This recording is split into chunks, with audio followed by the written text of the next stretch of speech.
Hello everyone. Today we are going to talk about fundamental rights provided by Indian Constitution. Rights. First of all, we should discuss about what is right. Rights are those conditions of social life without which no man can be at his best self. It is said by Professor Lasky. Those rights are incorporated in Indian Constitution and known as fundamental rights. Okay. Indian Constitution provides 6 fundamental rights to its citizens. It is written in the beginning of the Constitution. It is incorporated in the Part 3 of Indian Constitution from Article 12 to 35. In the original Constitution, there were 7 fundamental rights, but by 44th Amendment 1978, the right to property, which was in Article 31, it was removed from fundamental rights. Now we have 6 fundamental rights. Those are right to equality, right to freedom, right against exploitation, right to freedom of religion, cultural and educational rights, and right to constitutional remedies. Let's discuss about each article serially. Number 1, right to equality. It has 5 articles, 14 to 18. Article 14 says equality before law and equal protection of law. Article 15 says prohibition of discrimination. Article 16 says equality of opportunity in public employment. Article 17 abolishes untouchability. Article 18 abolishes titles, excluding educational and military department. So next, right to freedom. Right to freedom has 4 articles, 19 to 22. Article 19 has 6 fundamental or basic freedoms. Those are freedom of speech and expression, right to assemble without armaments, freedom of create or form associations, freedom of movement in territory of India, freedom of residing, and last is freedom of profession. Okay. Then Article 20. Article 20 provides protection against conviction. Then Article 21. Article 21 says protection of rights and personal liberty.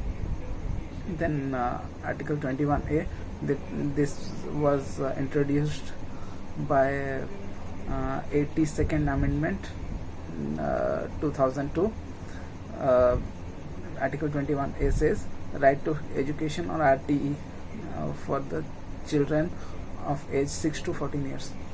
Then Article 22 says protection against arbitrary arrest and detention.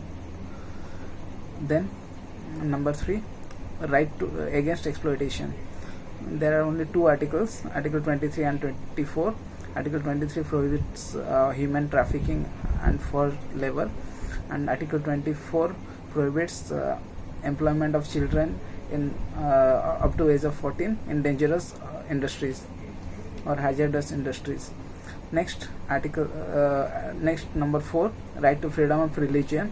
As India is a secular state, Article 25 to 28 provides us right to freedom of religion. Article 25 says that we can accept or adopt or profess any religion. Article 26, freedom of manage religious institutions like temple, mosque, etc., churches, etc. Then Article 27, prohibition of religious tax. There is no religional tax or religious tax in India. Then Article 28 says prohibition of religious instruction in educational institutions, which is funded by a government of India or any state governments. Then number 5, cultural and educational rights. These rights are for minorities only. Article 29 provides protection of interest of minorities. Then Article 30 provides management of educational institutions by minorities. Minorities can establish their own institutions, educational institutions, and provide their culture, tradition, dance, etc., and train people about their cultures. Then number 6, right to constitutional remedies. This is the most important fundamental rights because it protects all the above fundamental rights. It has 5 writs. If anybody's fundamental rights is violated, he can move directly to the Supreme Court of India by 5 writs. Those are: number 1, habeas corpus; number 2, mandamus; number 3, prohibition; number 4, certiorari; and number 5, quo warranto. These are all about fundamental rights, but there are some criticism because it is known as lawyers' paradise, because